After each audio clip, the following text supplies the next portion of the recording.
Shalom Bapak Ibu Saudara, puji Tuhan kita bisa bertemu kembali pada acara renungan doa puasa pada hari ini untuk menutup doa puasa kita. Sebelum kita mendengarkan firman Tuhan, mari kita berdoa.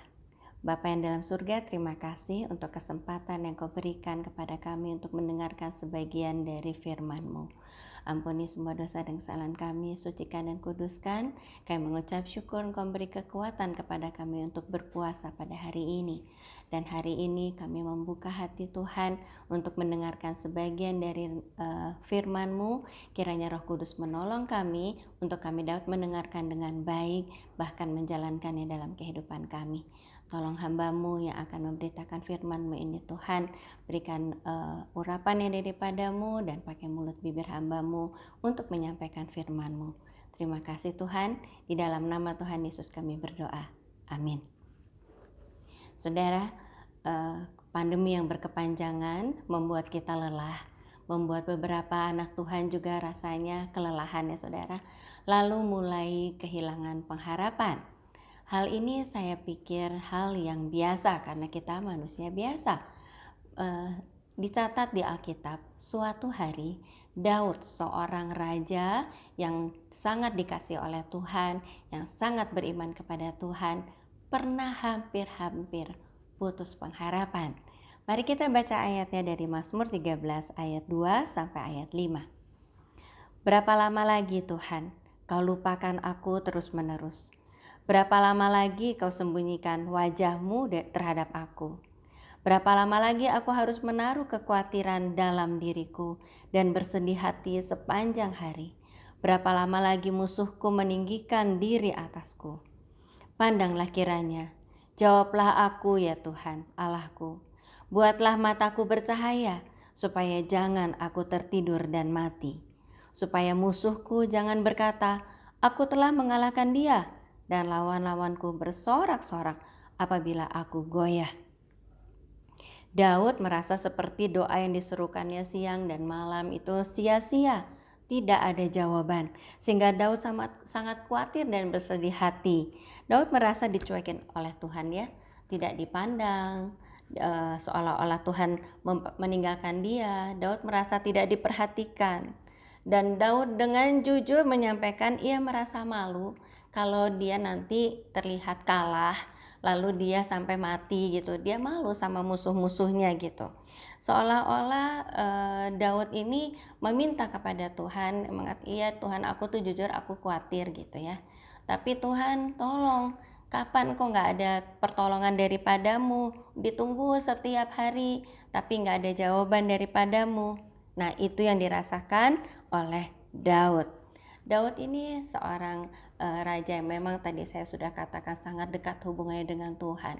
Setiap kali dia mau berperang selalu dia bertanya kepada Tuhan. Kalau Tuhan menyuruhnya maju, maka Daud maju berperang. Kalau Tuhan menyuruhnya jangan, maka Daud tidak berperang. Nah, pada saat dia berdoa ini, Daud sedang dalam kesusahan besar dan dia merasa jawaban Tuhan belum datang. Bukankah kita sebagai anak-anak Tuhan juga mengalami hal yang sama yang dirasakan oleh Daud ya? Kita sudah meminta lama agar pandemi ini segera berlalu. Tapi sampai saat ini Tuhan masih izinkan kita berada pada situasi seperti ini. Rasanya kita sudah berdoa agar Tuhan juga menolong setiap pergumulan kita masing-masing. Tapi justru di saat-saat kita membutuhkan pertolongan Tuhan, di saat-saat berat, yaitu biasanya di saat kita sakit, di saat kita memerlukan misalnya biaya ya untuk kehidupan kita, untuk keperluan anak-anak, lalu di saat ada persoalan besar yang menimpa kita, menimpa keluarga kita ya.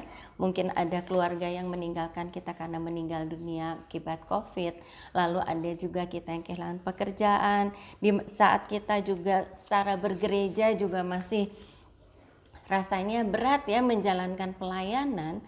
Nah, ketika kita bertanya, kita bergumul kepada Tuhan, rasanya justru Tuhan kok kayaknya gak jawab-jawab pergumulan kita gitu.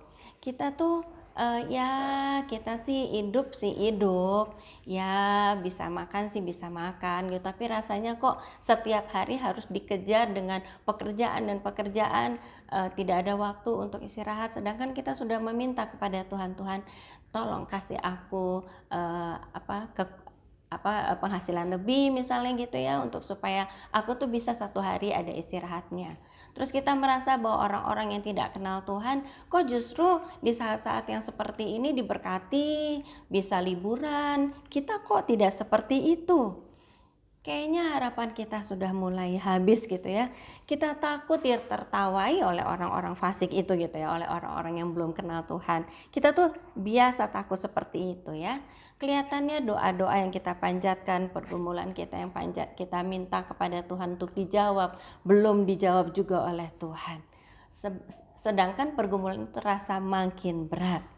Nah, saudara, kalau kita mengalami hal yang seperti itu, kita patut untuk berdoa seperti Daud berdoa. Daud memang ketika sedang susah dia berdoa seperti tadi ya, tapi Daud tidak tinggal diam atau tidak hanya berdoa sampai di situ. Ketika dia berkeluh kesah kepada Tuhan, menyampaikan segala isi hatinya untuk Tuhan segera jawab pergumulannya, Daud menutup doanya dengan satu iman yang teguh. Daud tidak marah kepada Tuhan. Kita baca dari Mazmur 13 ayat 6. Tetapi aku, kepada kasih setiamu aku percaya, hatiku bersorak-sorak karena penyelamatanmu. Aku mau menyanyi untuk Tuhan, karena ia telah berbuat baik kepadaku. Saudara lihat, Daud tidak marah, Daud tidak meninggalkan Tuhan. Imannya tidak menjadi lemah lalu udahlah tinggalkan Tuhan, tidak seperti itu. Tapi dia berusaha menguatkan imannya. Dia mencari sesuatu yang bisa menguatkan imannya, yaitu Daud merasa bahwa Tuhanlah yang menjadi keselamatannya. Keselamatan dalam hal ini adalah Daud walaupun maju berperang, sampai saat itu Daud selalu selamat, diluputkan dari dibunuh oleh musuh-musuhnya, saudara. Ketika Daud melihat penyelamatan yang daripada Tuhan, Daud sangat kembali imannya diteguhkan sehingga dia boleh mengatakan seperti tadi, aku percaya akan kasih setiamu. Nah, Daud tetap bernyanyi buat Tuhan. Dikatakan tadi, aku mau menyanyi untuk Tuhan karena ia telah berbuat baik kepadaku. Daud tetap bernyanyi untuk Tuhan walaupun keadaannya parah. Ini yang harus kita ikuti. Teladan Daud ini kita ikuti sebagai anak-anak Tuhan. Kita tahu Tuhan sangat bangga kepada Daud. Padahal Tuhan tahu Daud juga pernah putus pengharapan. Tapi Daud terus beriman kepada Tuhan dan menyatakan bahwa Tuhan itu setia. Itu pun yang harus kita sampaikan kepada Tuhan dalam kita berdoa. Kita harus terus-menerus berdoa kepada Tuhan. Karena kita tahu doa orang benar, seruan orang benar selalu dijawab oleh Tuhan. Dan Tuhan tidak pernah mempermalukan anak-anaknya yang menanti-nanti pertolongan Tuhan. Itu dikatakan di Mazmur 34 ayat 18. Apabila orang-orang benar itu berseru-seru, maka Tuhan mendengar dan melepaskan mereka dari segala kesesakannya. Lalu di Mazmur 25 ayat 3a, ya, semua orang yang menantikan engkau takkan mendapat malu. Ini yang Tuhan janjikan kepada kita semua. Seruan orang benar tidak pernah ignore oleh Tuhan, tidak pernah dicuekin ya sama Tuhan ya. Ketika kita berseru-seru, Tuhan mendengarkan dan melepaskan kita dari segala hal yang buruk yang kita minta kepada Tuhan, dan Dia juga menjawab orang-orang yang menanti-nantikan Tuhan. Dia tidak akan mempermalukan orang-orang yang menanti-nantikan Tuhan.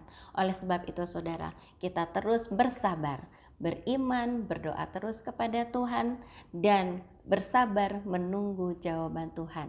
Percayalah Allah kita setia dan Dia tidak akan mempermalukan anak-anaknya. Mari kita berdoa. Bapa yang ada di dalam surga, ampuni kami ketika kami hampir putus asa dan kami merasa Engkau tidak menjawab kami. Kami mau menyerahkan seluruh persoalan kami kepadamu Bapa. Kami mau belajar untuk terus beriman kepadamu dan menanti-nantikan jawaban dari seruan kami. Tolong Tuhan, jawablah segala pergumulan kami secepat mungkin Tuhan. Tetapi biarlah jangan kehendak kami yang jadi, tetapi kehendak-Mu yang jadi atas kehidupan kami. Karena kami percaya waktu-Mu adalah waktu yang terbaik. Terima kasih Tuhan, di dalam nama Tuhan Yesus kami sudah berdoa. Amin. Puji Tuhan.